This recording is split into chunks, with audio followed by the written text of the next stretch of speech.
Hello, true duelists. My name's Craig Fee, and welcome to Yu-Gi-Oh! Single Card History, a series where I talk about some of the cards that have impacted Yu-Gi-Oh! Throughout the years, and some of the other ones that didn't. Today's card, the one that would ultimately set the standard for modern fusion spells in Yu-Gi-Oh!, it's Shaddoll Fusion. Shaddoll Fusion was first released in Duelist Alliance in 2014 as a super rare, with notable reprints to date including a secret rare copy in Shadows of Valhalla in 2018, and most recently as I make this video, as a super rare again in the Shaddoll Showdown Structure deck in 2020. Also as I make this video, it's never been on a ban list in any region, which is neat, I guess.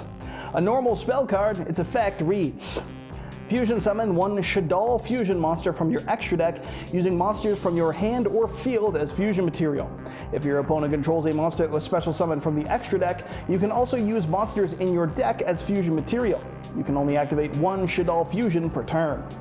And that's the key to being a modern fusion spell, being able to do the craziest thing imaginable in terms of power creep according to 2014 me, and that's fusion summon materials from the deck.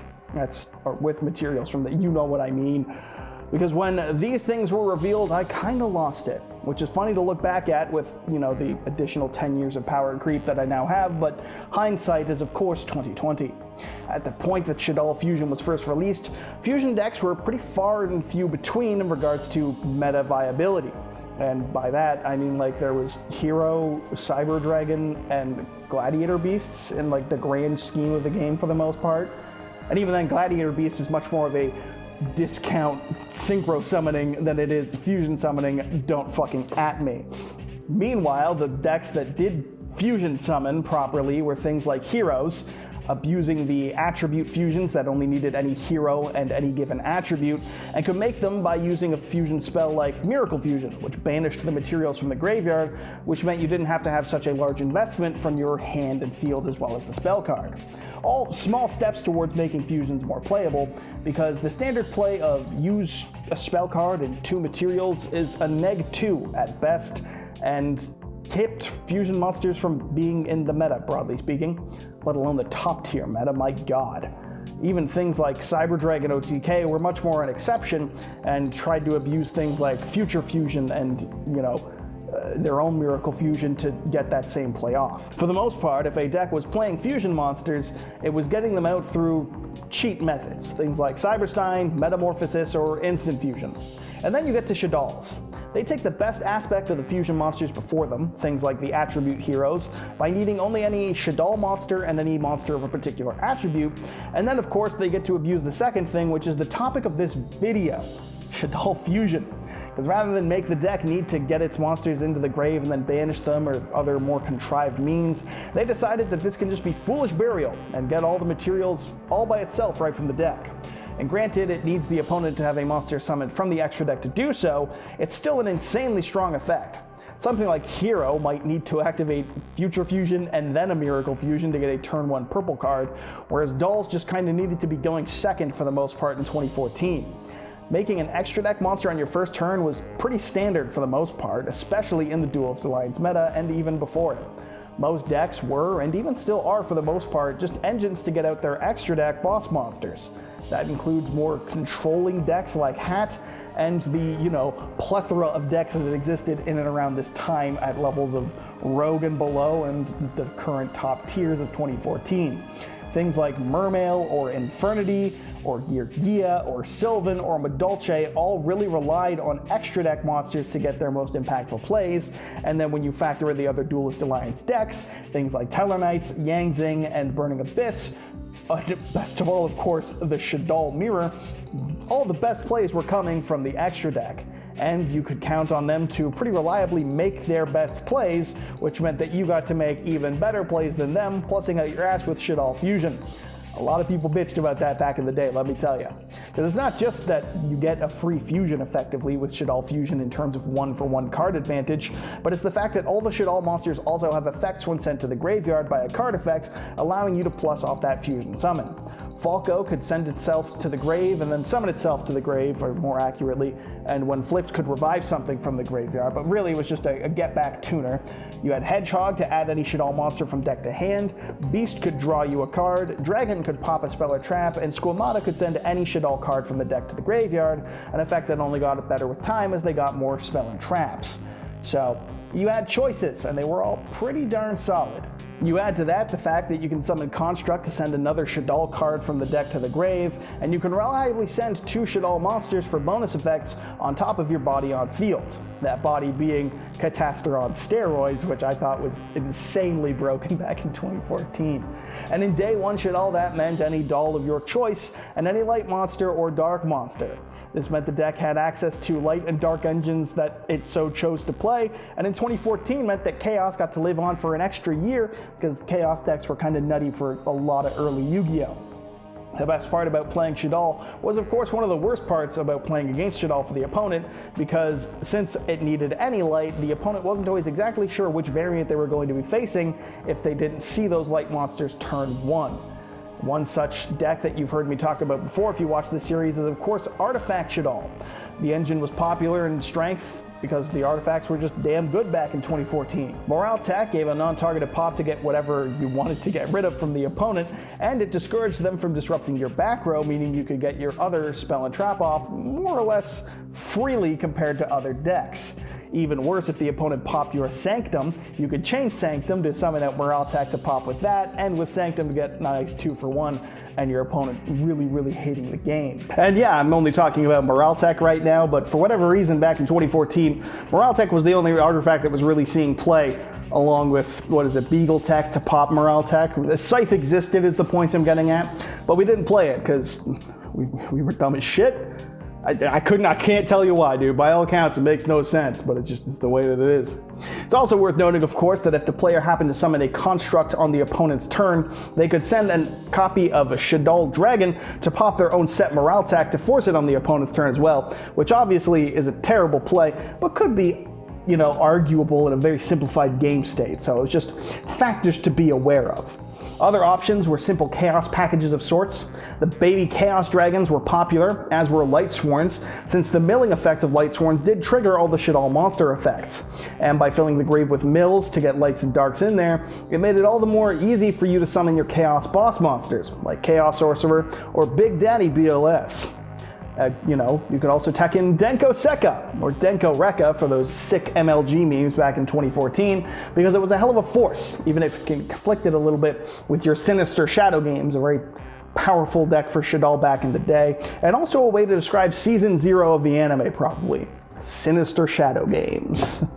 Sick fucking reference. The other variant I can think to mention that was kind of cool but not all that popular was Star Seraph Shaddoll, because it made an easy play of 3 material rank 4s, things like Deltaros or Evil Swarm or Ouroboros.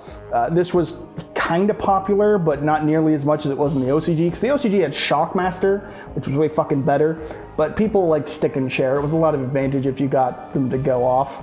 Really, the build that I think did it best with the light engine, in my opinion, was Performance Shaddoll, playing those damn clowns. Because you could send Performance Trick Clown, and you get essentially a free body for a rank 4 with a normal summon, or you could send Damage Juggler, both to make Construct, and then you could banish that Damage Juggler to either search Trick Clown to get those rank 4 plays, or Hat Tricker for rank 4 plays. And guess what was popular at that time? That's right, using Hat Tricker as an optional fusion material for the Earth Shaddoll monster Shekin Naga. Got fucking owned, idiot. You didn't see that coming. Or you did, because we're talking about the fucking fusion spell. Either way, this was the last big variant for Shaddolls before the banning of Construct and the neutering of the deck. That wasn't the end for Shaddoll Fusion, though, because it did stay on as an engine for a lot of people's pet decks of sorts. Shaddoll as an engine would see play in a number of fan favorites, including Skull Servant, which could make excellent use of Shaddoll Fusion, able to send White Prince from the deck to the grave to summon out a copy of Winda, and of course Foolish 2 additional cards to get your King of the Skull Servant up to at least 3,000 attack. And of course you can also send Mizuki to summon Shekanaga, offering you some variety of reborn plays and variety in general, depending on where you're at in the duel. Dinosaurs were another deck that played well with Shaddoll. again utilizing Shekinaga and Winda to abuse the deck's earth and wind monsters and the want for them to be in the graveyard. It was pretty reliable for you to want to get a copy of Double Evolution Pill, which meant you could send Overtext when summoning Winda to cheat out a copy of UCT and OTK with the Big Punch Dinosaur. Or maybe you just send a baby Ceresaurus to get it in the graveyard so that Overraptor can revive it and blow it up and do all the things that dinosaur players like to do. Namely, carpet bomb the fuck out of the babies. Don't take that out of context. I also found a Lunalight build that was playing it pretty neatly. It would send a copy of Lunalight Yellow Martin to the grave so that Yellow Martin's effect would activate to add a copy of Lunalight Fusion from deck to hand, which was similar to Shaddoll Fusion in that if the opponent has an extra deck summoned monster on the field, you can send a Lunalight monster from your deck to the grave as well, effectively giving you 2 Shaddoll Fusions in one turn. But even better, Lunalight Fusion can send from the extra deck as well as the deck for its bonus effect, which gave it very easy access to Leo Dancer to go for those big fancy OTKs. Train variants are another classic one that play Shaddoll engines from time to time, because you can send a copy of Ruffian Railcar in the earlier days, or with the newer support, Super Express Bullet Train, to get you a copy of a card to your hand in the end phase, depending on which of those 2 you sent, and of course to summon out your nice big ass Shekinaga. But Trains is notable because unlike other decks that just play these boss monsters as, bonuses or floodgates, Shekinaga has a use in Trains because it's level 10, meaning it can be used as overlay material for their Xyz monsters, and even better, if you send it to the graveyard to detach the material, its effect will activate, allowing you to get back your Shaddoll Fusion to potentially summon a second one for more plays. Not bad. Look at that synergy. You throw in some kaijus into that mess and you've got the deck that 2-0'd my buddy at YCS Toronto in 2016. Sorry, Jake, it was a funny story. You getting 2-0'd by a fucking kaiju trained Shaddoll player when you had full power PK fire. Just should have drawn better, dude. I don't know what to tell you.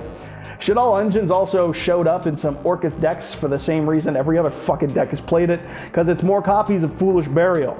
All the Orcus monsters of note have grave effects, and being dark meant you could easily drop a floodgate on your opponent by summoning Winda, and this would ready all of your plays. Really, this was just a beneficial coincidence because Orcus was already playing Winda as part of their general turn 1 setups if they opened Instant Fusion, because they'd activate Instant Fusion at the end of their turn, summon Winda, and when Instant Fusion would try to destroy Winda, they detach a material from Dingirsu instead, allowing the opponent to have to play under a Winda lock. So because they already had Winda in the extra deck, some people just teched in Shaddoll Fusion for when they had to go second to serve as literally just like a Foolish Burial for your Nightmare cards. It's just like a happy coincidence of sorts, assuming you can apply the word happy to a game state wherein Winda is on the board.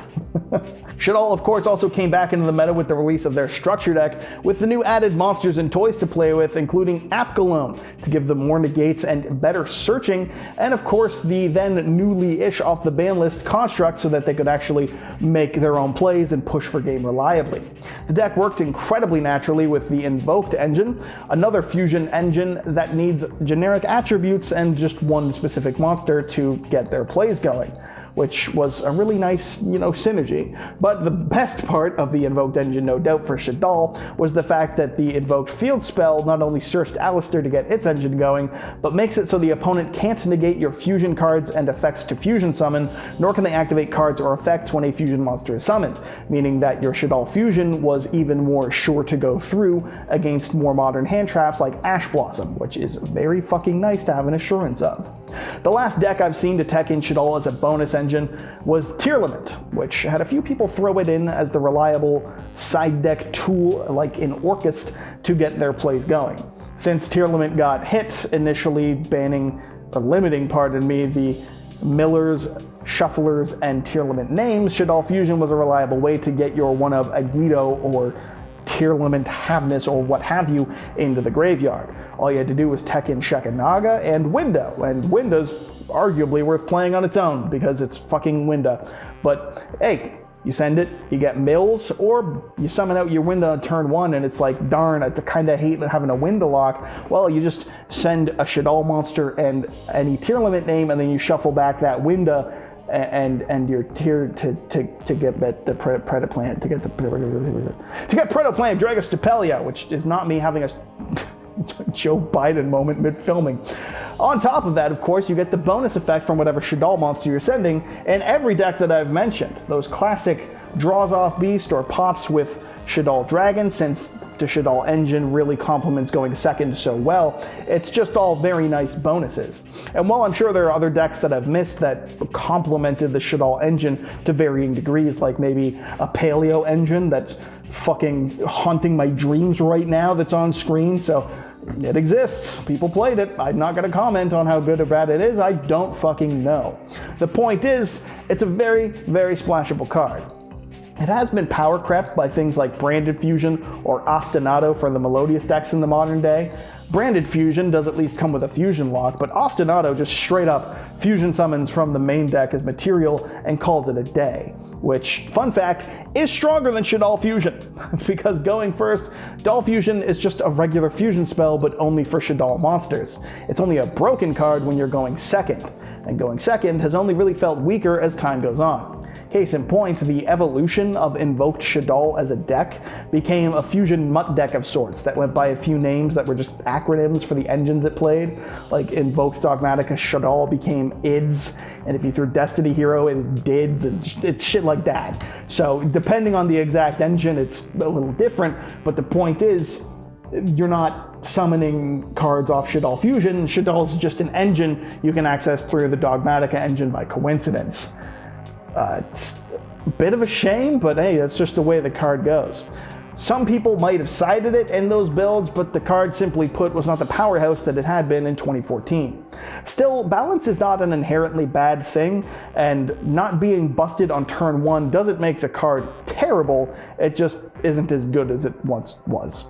It is still a very generic Foolish Burial for going second that gives you access to very good boss monsters of sorts for Earth, Dark, and Light decks, so that if you've got those attributes and want them in the grave, Shaddoll might be something worth considering when going second for your deck. And hey, you never know, you still can get those classic draws, spell and trap pops, and who would have yous from those classic Shaddoll monsters, or if you're playing a larger engine, you can tech in the new ones for bonus mills or a summon from the deck, because Wendy just does that. It is a shame, of course, that Grista, Anoyolitis, and the fucking whale suck dick, but these are cards from 2014, broadly speaking, and in 2014, wind cards had to be bad. I couldn't tell you why, it's just the truth. And while it may lead to more Winda on board as a card, which is a thing people fucking hate, it does offer some fun and neat strategies for decks playing going second, just ignoring the dark monsters, because things like Shekinaga's weird synergy and trains are what I love most about Shaddoll as an engine, and other goofy synergies that it might have that I'm unaware of at the time. Overall, Shaddoll Fusion is a very strong and very splashable card, and in the modern day, just a fair and balanced fusion spell. It would set the standard ultimately for modern fusion spells by allowing you to fusion summon by sending materials from the deck, which is something that's ultimately necessary for the fusion mechanic to be able to keep up with the rest of the game, if we're being realistic. And while it has since been surpassed, it remains a solid and splashable way to access monsters of any attribute in getting them into your graveyard of choice. It just means that if you're going to be going for the wind cards, you're going to have to tech in the whale, and that is a tremendous and terrible cost, and may God have mercy on your soul if that's the case. But who knows, it might come back. Maybe Shaddoll will get another wave of support and more interesting / better extra deck monsters to revitalize them as a deck. I think it's an engine that's going to keep going for a number of years just because of how reliable it is overall. And so that's my look at Yu-Gi-Oh! Single card history, Shaddoll Fusion. Stay tuned for the next video, and feel free to suggest some cards to review or what type of video you'd like to see. As always, don't forget to subscribe to YGO Strats to impress your smoking Italian wife, and most of all, so you too can be a true duelist.